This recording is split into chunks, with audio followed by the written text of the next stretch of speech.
Para pemirsa dan sahabat Suyanto.id, ketemu lagi dengan channel pendidikan Anda, sebuah channel yang ini sejak awal sengaja kita gagas untuk channel berbagi pengetahuan dan belajar sepanjang hayat. Dan tentu saja Anda perlu klik subscribe jika sekiranya Anda memandang channel ini adalah bermanfaat bagi Anda dan juga bagi masyarakat pada umumnya. Nah, saudara-saudara, para pemirsa, kita juga memahami bahwa sedang ada hiruk-pikuk rancangan undang-undang Seksiknas. Kali ini kita akan berbagi pengalaman. Dan mengapa berbagi pengalaman? Karena kita dulu pernah terlibat dengan narasumber Bapak Profesor Dr. Hamid Hasan ini dan saya itu merumuskan draft rancangan undang-undang Seksiknas yang kemudian menjadi undang-undang Seksiknas yang sekarang ini berusaha diganti oleh pemerintah, mengganti barangnya sendiri tetapi banyak mendatangkan pro kontra. Nah, kita bicarakan dengan narasumber. Kita sapa dulu. Assalamualaikum warahmatullahi wabarakatuh, Pak Hamid.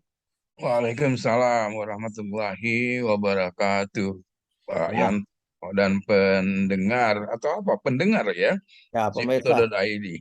Kena Ah, nggak kelihatan orang. ya, ya mendengar, ya melihat, pokoknya komplit. Nah, Pak Hamid, kita kan apa melihat dari keruk-pikuk rancangan undang-undang Seksiknas ini banyak sekali mengeluh masyarakat bahwa prosesnya dalam perencanaan dan tidak melibatkan partisipasi masyarakat. Nah, Pak Hamid, kita dulu kan terlibat ya. Jadi para pemirsa saya beritahu bahwa saya dulu adalah diberi otoritas oleh Menteri Bapak Yahya Muhaimin untuk memperbaiki undang-undang. Undang-undang sebelumnya itu kalau nggak keliru undang-undang nomor 18 Pak ya atau 9 80 sekian, iya. nomor 18 tahun 2000 tahun 89 apa berapa begitu. ya 89 lah gitu. Ya, oleh karenanya saya kira saya sebagai apa orang yang kebetulan mendapatkan tugas untuk memimpin tim itu dan Pak Hamid ada di tim itu melakukan drafting dari rancangan undang-undang Seksiknas itu.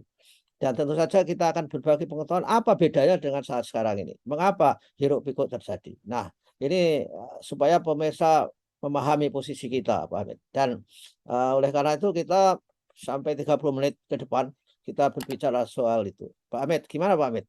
Sekarang hiruk pikuknya tidak tambah reda tapi tambah menjadi-jadi dari berbagai elemen masyarakat merasa bahwa rancangan undang-undang Seksiknas saat ini belum mewakili kepentingan-kepentingan banyak orang. Gimana Pak Hamid? Iya, kan kalau kita lihat hiruk pikuk itu memang karena mereka merasa tidak dilibatkan ya. Ya. Dan itu kan suatu hal yang bahkan diwajibkan Oh, oleh Undang-Undang tahun 2011. ya. Jadi pada waktu kita membuat rancangan Undang-Undang 2003 itu bahkan belum ada aturan itu, tapi kita sudah sebarkan luas kepada orang lain dan sebagainya ya. Ya. Nah, sekarang 2011 itu ada prosedur tertentu untuk mengembangkan sebuah produk hukum dan itu jelas sekali harus melibatkan masyarakat Hmm. ya, orang yang merasa akan terkena pada undang-undang yang sedang dibuat, yang akan dibuat itu harus terlibat di dalamnya.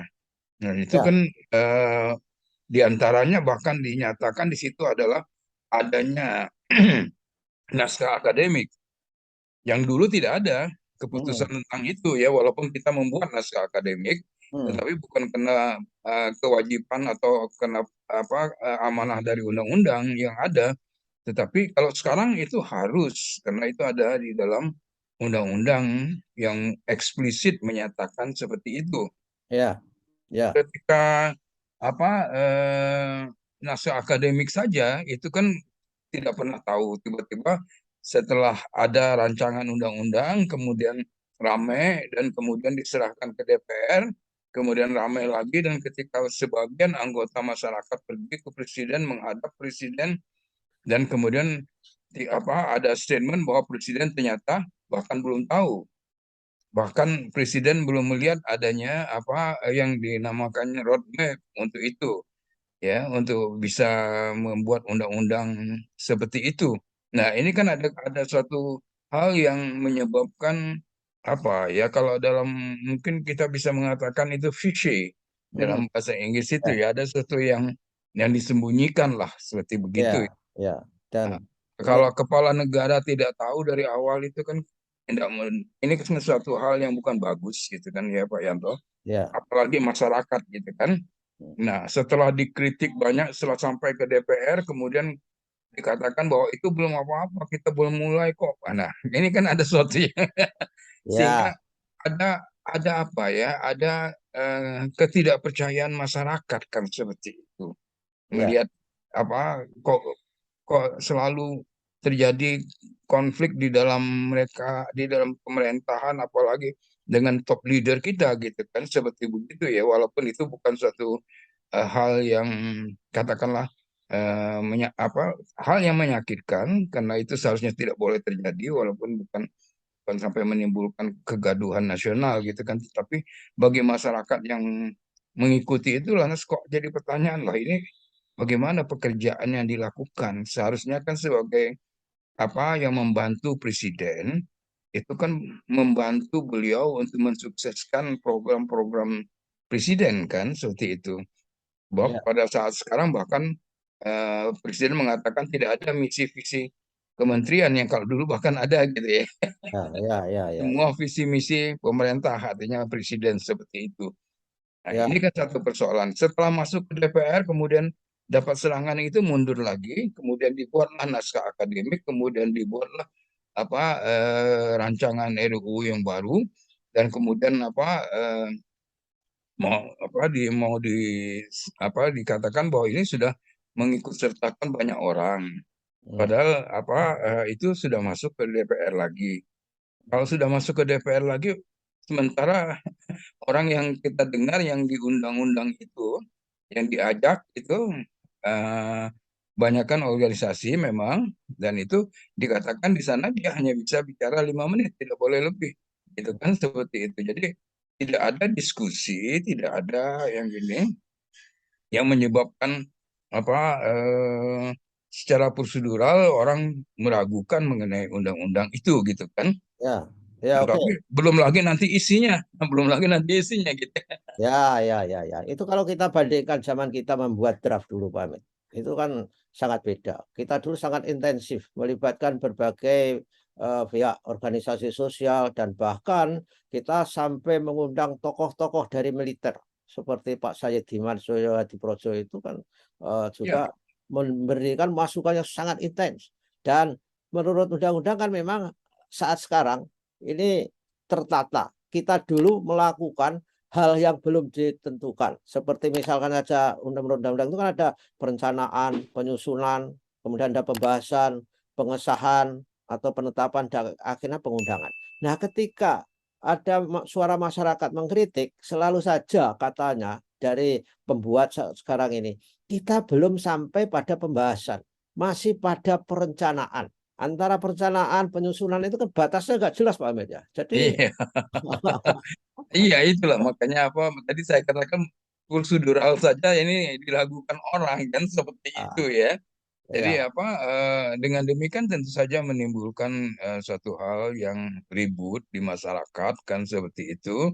Nah, sementara orang juga tidak melihat nanti kalau kita bicara isinya apa yang baru gitu kan seperti itu ya. ya, Bahkan ada kecenderungan mundur gitu kan dari apa yang sudah lama yang ditentukan dalam undang-undang sebelumnya. ya, Nah, dan dalam undang-undang sebelumnya kan kita mengintroduksi beberapa hal yang berkenaan dengan otonomi, ya, ya, seperti KTSP itu kan dan kita mengundang di samping tokoh-tokoh masyarakat ya seperti kata Pak Yanto juga, tapi juga ahli-ahli seperti almarhum Profesor Muhtar Bukhari, ya, kemudian Profesor Ahmad Sanusi, tokoh-tokoh senior yang bergerak ya, Prof Koni, yang almarhum itu kan tokoh-tokoh senior yang lama berkecimpung dan mereka memang tahu bidang ini, Hmm. dia menguasainya karena dia hidup dari bidang itu gitu kan secara Ya. profesional. Nah, belum lagi kita ke daerah-daerah kemudian bicara tentang undang-undang itu gitu kan seperti itu.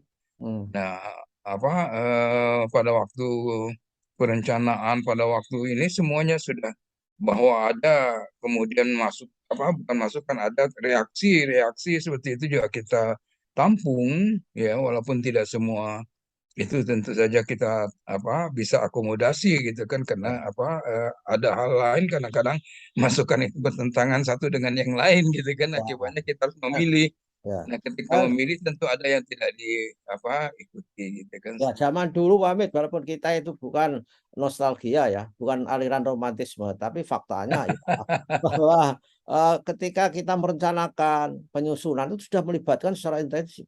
Bahkan dari region ke region, dari kampus ke kampus. Saya ingat bahwa di Hmm. misalkan saja di Hotel Ambarukmo saya masih ingat, itu di demo itu dulu. Kita melakukan pembahasan terhadap rancangan undang-undang Cipta. Ya, Ya kan ada masyarakat yang tidak sepakat dengan beberapa pasal. Demo di luar kita membahas itu.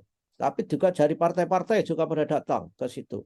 Nah, inilah yang membuat bahwa konsep undang-undang Sidiknas yang sekarang masih ada itu lebih firm, lebih memiliki pijakan baik filosofis, akademis dan juga sosiologis saya kira. Dan tentu saja ini bisa dilakukan sejak awal. Nah, sekarang ketika rancangan undang-undang sudah dibalik, ini baru dibuka, Pak. Baru dibuka. betul. Nah, Itu silakan. pun setelah balik mengembalikannya ke pemerintah. Oh, ya, sempat dikembalikan ya. Ya. Dikembalikan oleh Balik ke pemerintah pada bulan Agustus ini, pada bulan Agustus kemarin ya, akhir Agustus ini Mhm. supaya dibicarakan kembali. Mhm. Nah, jadi Nah, kan apa sudah ada pendapat dari bahkan lembaga yang punya wewenang cukup tinggi dalam bahkan tertinggi lah dalam membuat undang-undang gitu kan di samping pemerintah sendiri. Nah, itu yang menganggap ini belum proseduralnya benar gitu kan seperti itu kalau enggaknya belum lagi itu Komisi 10 kan yang juga protes ya, ya, betul. karena mereka mengatakan yang partner pemerintah itu ya kami gitu, Komisi 10 itu kan dan Mhm. dulu kita dengan Komisi 10 itu Ah, bukan bahkan saya ingat kita itu dulu disuruh membuat DIM, daftar inventarisasi masalah, pas ya pasal, ya betul dibahas berhari-hari di Komisi iya 10. Kemudian dibawa pulang ke dapur rancangan undang-undang Sidiknas. Wah, luar biasa itu sampai betul berhari-hari berjam-jam. Nah, sumber apa Pak? Sumber apa kecemasan dari masyarakat itu apa Pak? Yang dilupakan. Kalau kita dulu itu kan membuat rancangan undang-undang Sidiknas yang sekarang masih jadi undang-undang itu kan karena ada otonomi sehingga perlu pendidikan itu diubah dengan berbagai ikutan. Nah, ya sekarang seharusnya kan karena ada proses digitalisasi, kita berpengalaman daring 2 tahun. Kenapa itu justru tidak masuk ke dalam tantangan dalam undang-undang Sidiknas yang akan disahkan itu Pak Amit? Apa sebetulnya? Yang iya pokok misalnya seperti madrasah hilang, iya kemudian tunjangan hilang, iya banyak lagi lah. Apa itu?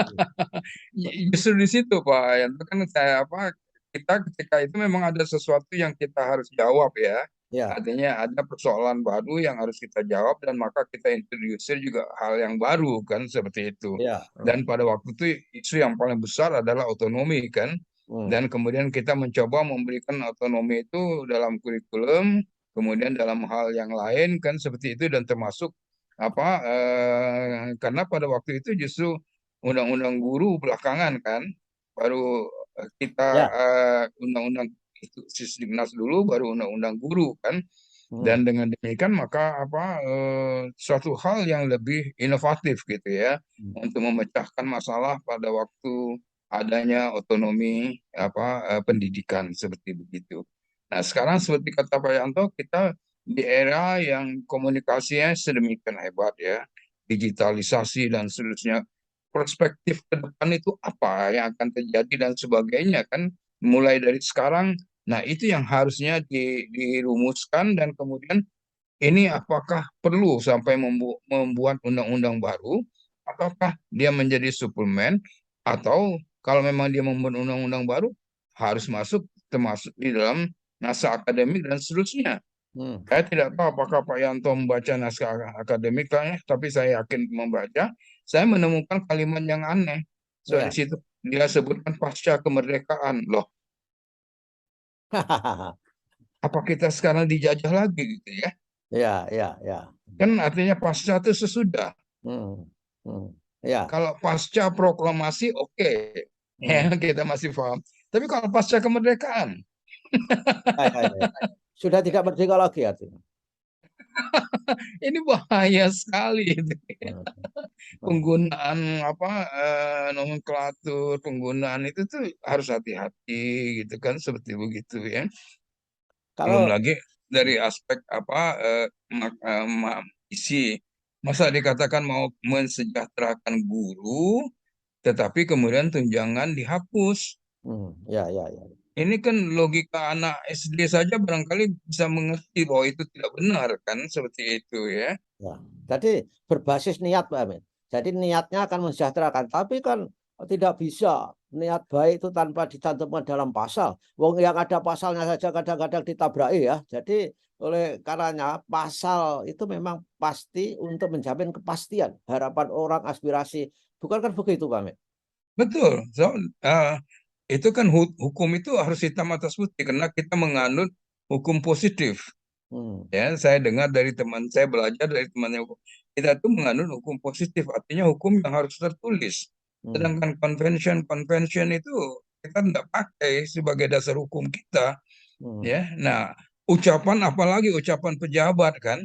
Hmm. Oh, saya kena masih menjabat, saya katakan saya akan jamin. Tetapi besok saya sudah tidak menjabat, Pak Yanto yang ganti saya, apa ada kewajiban Pak Yanto Ya, mengikuti ya. apa yang saya katakan? Jadi dalam arti sustainabilitas, rancangan undang-undang ini memiliki masalah karena tidak ada kepastian. Sedangkan yang namanya undang-undang itu di mana saja, menurut saya memang ada cacat bawaan ketika sudah disahkan itu jadi multi interpretasi di dalam melaksanakan. Kalau nggak ada pasalnya, ini sangat-sangat multi interpretasi untuk bikin aturan, Pak. Jadi itu nanti Iya, akan iya, tergantung, iya, kemauan rezim aja itu. Gimana? iya, Itu. iya. Apalagi kan Ibu Irjen sendiri yang ngomong dan kemudian juga dibenarkan oleh Profesor Yoko bahwa Hmm. setelah 2011 dengan berdasarkan Undang-Undang tahun 2011 tentang pembuatan kebijakan publik termasuk undang-undang, maka penjelasan itu tidak bisa dianggap sebagai norma. Hmm. Nah, kalau dulu masih bisa dianggap sebagai norma, bisa menjadi dasar untuk membuat kebijakan. Oke. Sekarang tidak bisa dianggap sebagai norma, artinya tidak bisa dipakai dasar untuk membuat kebijakan, Ya, apalagi ucapan lisan. ya, janji, niat baik. Niat baik, ya niat kita percaya semua orang mempunyai niat baik lah ya, tetapi kan harus ada buktinya Ya. secara hukum gitu ya, bukan secara sosial gitu kan. Kalau secara sosial iyalah Pak Yanto, Hmm. kita kan teman baik gitu kan ya. Hmm. Oke, nanti Pak Yanto apapun itu kan secara sosial. Ya, ya. Ini negara, negara itu diatur berdasarkan hukum dan hukum yang kita percaya itu hukum positif, artinya hukum yang tertulis hitam putih gitu kan seperti Ya. itu. Nah, menurut menurut Pak Hamid, pasal apa yang merasa bahwa masyarakat itu memperjuangkan mati-matian sehingga di Jogja itu juga ada, Pak Hamid, akhir-akhir ini semua guru besar Jogja itu juga memberikan aspirasi, tapi nggak tahu aspirasinya itu diterima enggak, kemudian diberi respon enggak, saya nggak tahu. Tapi kita membaca itu semua profesor yang ada di Jogja ini. Gimana Pak Hamid? Pasal apa Ya, sebetulnya ya yang saya paling membaca itu dan saya pikir bagus juga ya. Artinya itu harus menjadi kepedulian kita semua kan seperti itu ya? ya. eh, Walaupun seperti kata Pak Yanto, saya juga di dalam informasi itu tidak tahu jelas apa yang diusulkan dan sebagainya seperti itu ya. Ya, yang Nah, diusulkan, Pak Hamid, yang diusulkan rata-rata itu semua walaupun nggak jelas, ada yang paling jelas Pak Hamid. Stop pembahasan RUU Sikdiknas. Itu menjadi hmm, tema utama nomor satu itu. Itu hmm, saya kira. Nah, menyebabkan mereka membuat ide untuk menyetop itu menurut Pak Hamid apa itu sebetulnya yang eh, hilang dalam rancangan Undang-Undang Sikdiknas dibandingkan dengan undang-undang yang kita bikin dulu, Pak Hamid. Ya, ada beberapa hal yang